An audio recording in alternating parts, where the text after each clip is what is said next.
1811 by Anna Letitia Barbauld. Narrated by Caden, Vaughn, Clegg.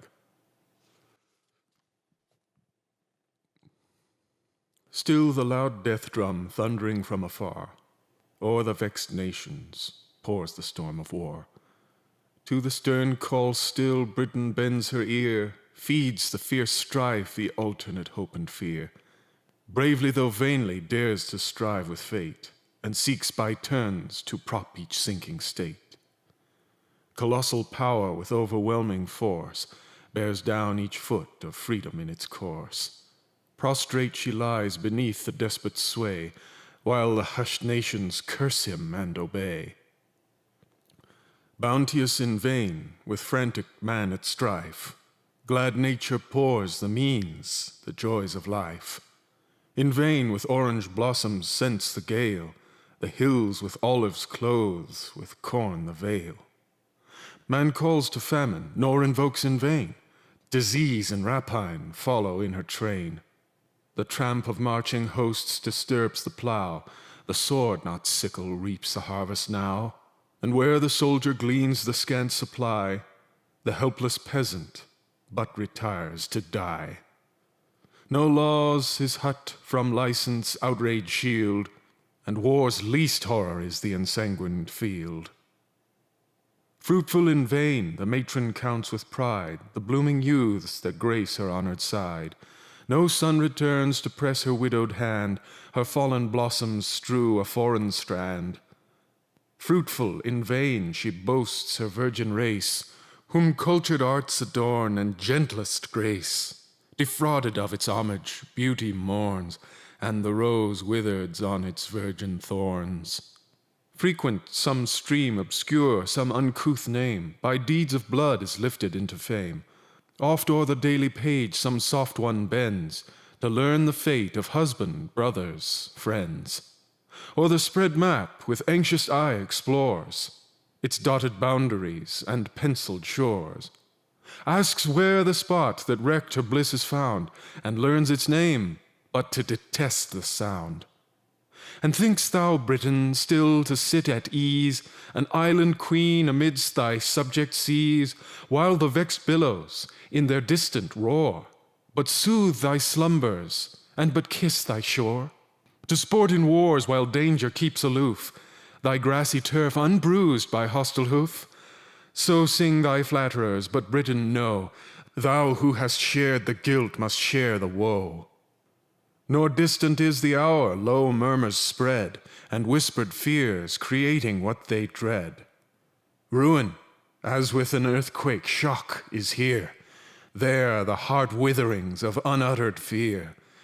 And that sad death, whence most affection bleeds, which sickness only of the soul precedes. Thy baseless wealth dissolves in air away, like mists that melt before the morning ray. No more on crowded mart or busy street, friends meeting friends with cheerful hurry greet. Sad on the ground thy princely merchants bend their altered looks and evil days portend, and fold their arms and watch with anxious breast the tempest blackening in the distant west. Yes, thou must droop, thy Midas dream is o'er. The golden tide of commerce leaves thy shore.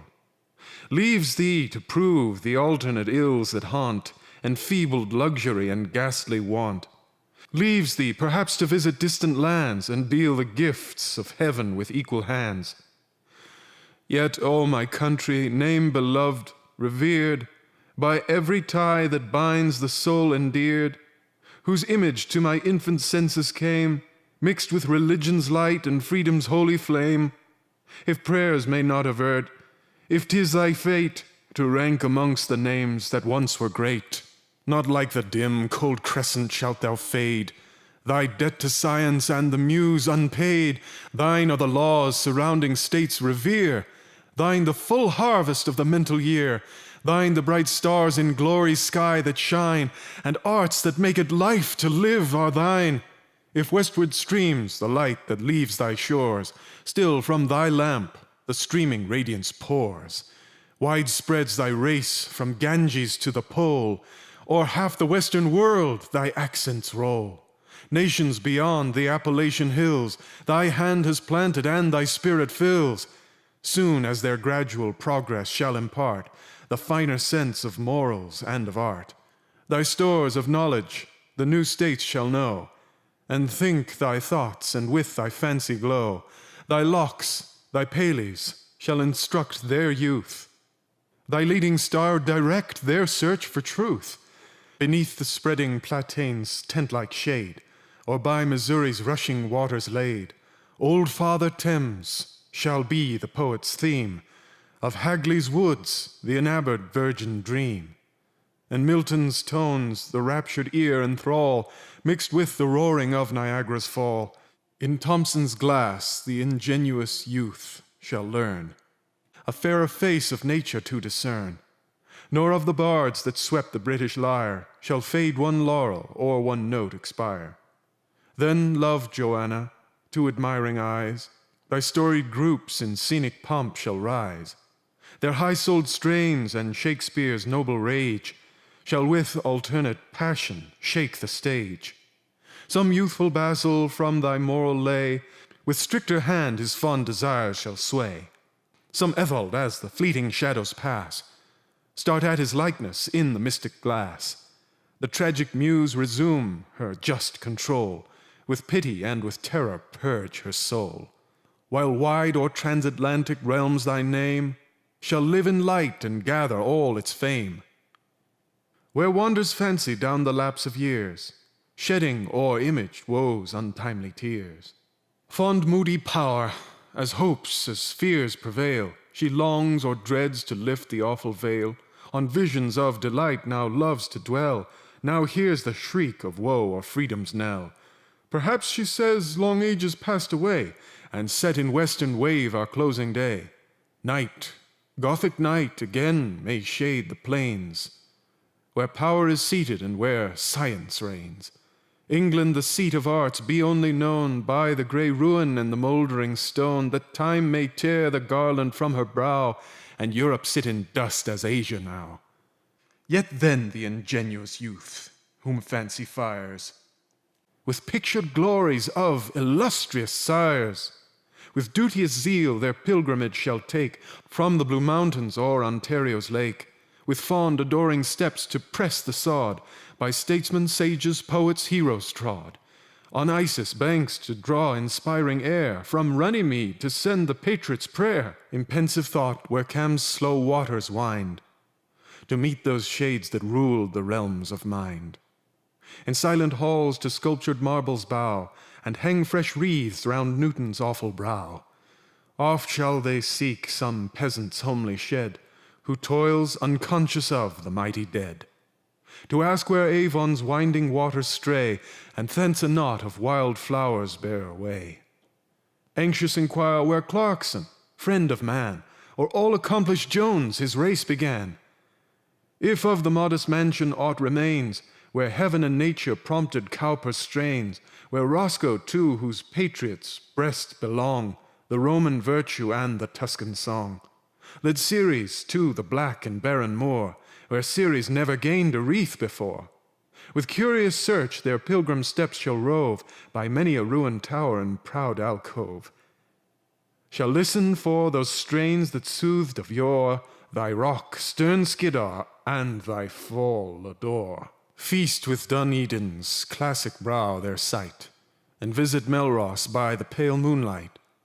But who their mingled feelings shall pursue when London's faded glories rise to view?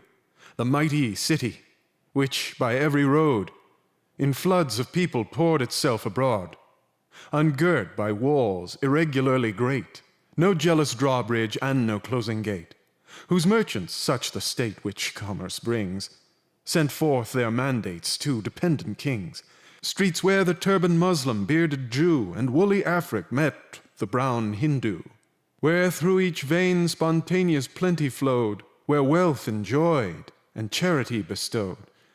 Pensive and thoughtful shall the wanderers greet each splendid square and still untrodden street, or of some crumbling turret mined by time the broken stairs with perilous step shall climb. Thence stretch their view the wide horizon round, by scattered hamlets trace its ancient bound, and choke no more with fleets fair Thames survey, through reeds and sedge pursue his idle way. With throbbing bosoms shall the wanderers tread the hallowed mansions of the silent dead, shall enter the long aisle and vaulted dome, where genius and where valor find a home, awestruck midst chill sepulchral marbles breathe, where all above is still as all beneath. Bend at each antique shrine and frequent turn, to clasp with fond delight some sculptured urn, the ponderous mass of Johnson's form to greet, or breathe the prayer at Howard's sainted feet. Perhaps some Briton, in whose musing mind those ages live which time has cast behind, to every spot shall lead his wondering guests, on whose known sight the beam of glory rests. Here Chatham's eloquence in thunder broke, here Fox persuaded, or here Garrick spoke, shall boast how Nelson, fame and death in view, to wonted victory led his ardent crew. In England's name enforced with loftiest tone, their duty and too well fulfilled his own. How gallant Moore, as ebbing life dissolved, but hoped his country had his fame absolved, or call up sages whose capacious mind left in its course a track of light behind, point where mute crowds on Davy's lips reposed, and nature's coyest secrets were disclosed. Join with their Franklin Priestley's injured name, whom then each continent shall proudly claim. Oft shall the strangers turn their eager feet, the rich remains of ancient art to greet. The pictured walls with critic eye explore, and Reynolds be what Raphael was before. On spoils from every clime their eyes shall gaze, Egyptian granites and Etruscan vase. And when midst fallen London they survey the stone where Alexander's ashes lay, shall own with humbled pride the lesson just, by time's slow finger written in the dust. There walks a spirit o'er the peopled earth, secret his progress, unknown his birth, moody and viewless as the changing wind, no force arrests his foot, no chains can bind. Where'er he turns, the human brute awakes, and roused to better life, his sordid hut forsakes. He thinks, he reasons, glows with purer fires, feels finer wants, and burns with new desires. Obedient nature follows where he leads. The steaming marsh is changed to fruitful meads. The beasts retire from man's asserted reign, and prove his kingdom was not given in vain. Then from its bed is drawn the ponderous ore, then commerce pours her gifts on every shore. Then Babel's towers and terraced gardens rise, and pointed obelisks invade the skies. The prince commands in Tyrian purple dressed, and Egypt's virgins weave the linen vest. Then spans the graceful arch the roaring tide, and stricter bounds the cultured fields divide. Then kindles fancy, then expands the heart, then blow the flowers of genius and of art. Saints, heroes, sages, who the land adorn, seem rather to descend than to be born. While history midst the rolls consigned to fame, with pen of adamant inscribes their name. The genius now forsakes the favored shore, and hates capricious what he loved before. Then empires fall to dust, then arts decay, and wasted realms enfeebled despots sway. Even nature's changed without his fostering smile. Ophir, no gold, no plenty yields the Nile. The thirsty sand absorbs the useless rill, and spotted plagues from putrid fens distill. In desert solitudes then Tadmor sleeps. Stern Marius then o'er fallen Carthage weeps. Then with enthusiast love the pilgrim roves, to seek his footsteps in forsaken groves. Explores the fractured arch, the ruined tower, those limbs disjointed of gigantic power. Still at each step he dreads the adder's sting, the Arab's javelin or the tiger's spring. With doubtful caution treads the echoing ground, and asks where Troy or Babylon is found. And now the vagrant power no more detains the vale of Tempe or Ausonian plains. Northward he throws the animating ray, o'er Celtic nations burst the mental day. And as some playful child the mirror turns, now here, now there the moving lustre burns. Now o'er his changeful fancy more prevail Batavia's dikes than Arno's purple veil. and stinted suns and rivers bound with frost, than Enna's plains or Baia's viny coast. Venice the Adriatic weds in vain, and death sits brooding o'er Campania's plain. O'er Baltic shores and through Hercynian groves, stirring the soul, the mighty impulse moves. Art plies his tools, and commerce spreads her sail, and wealth is wafted in each shifting gale. The sons of Odin tread on Persian looms, and Odin's daughters breathe distilled perfumes. Loud minstrel bards in Gothic halls rehearse the runic rhyme and build the lofty verse. The muse whose liquid notes were wont to swell to the soft breathings of the Aeolian shell, submits reluctant to the harsher tone, and scarce believes the altered voice her own. And now where Caesar saw with proud disdain the wattled hut and skin of azure stain, Corinthian columns rear their graceful forms, and light verandas brave the wintry storms, while British tongues the fading fame prolong of Tully's eloquence and Morrow's song. Where once Bonduca whirled the scythed car, and the fierce matrons raised the shriek of war, light forms beneath transparent muslins float, and tutored voices swell the artful note. Light-leaved acacias and the shady plain, and spreading cedar grace the woodland rain, while crystal walls the tender plants confine, the fragrant orange and the nectared pine. The Syrian grape there hangs her rich festoons, nor asks for purer air or brighter noons. Science and art urge on the useful toil, new mold a climate and create the soil. Subdue the rigor of the northern bear, or polar climes shed aromatic air. Unyielding nature urge their new demands, and ask not gifts, but tribute at her hands. London exults, on London art bestows her summer ices and her winter rose. Gems of the east her mural crown adorn, and plenty at her feet pours forth her horn. While even the exiles her just laws disclaim, people a continent and build a name. August she sits, and with extended hands holds forth the book of life to distant lands. But fairest flowers expand but to decay. The worm is in thy core, thy glories pass away. Art's arms and wealth destroy the fruits they bring. Commerce, like beauty, knows no second spring. Crime walks thy streets, fraud earns her unblessed bread, o'er want and woe thy gorgeous robe is spread. And angel charities in vain oppose, with grandeur's growth the mass of misery grows. For see, to other climes the genius soars, he turns from Europe's desolated shores, and lo, even now, midst mountains wrapped in storm, on Andes' heights he shrouds his awful form, on Chimborazo's summits treads sublime, measuring in lofty thought the march of time. Sudden he calls, "'Tis now the hour," he cries, spreads his broad hand and bids the nations rise. La Plata hears amidst her torrent's roar, Potosi hears it as she digs the ore. Ardent the genius fans the noble strife, and pours through feeble souls a higher life, shouts to the mingled tribes from sea to sea, and swears, "Thy world, Columbus, shall be free."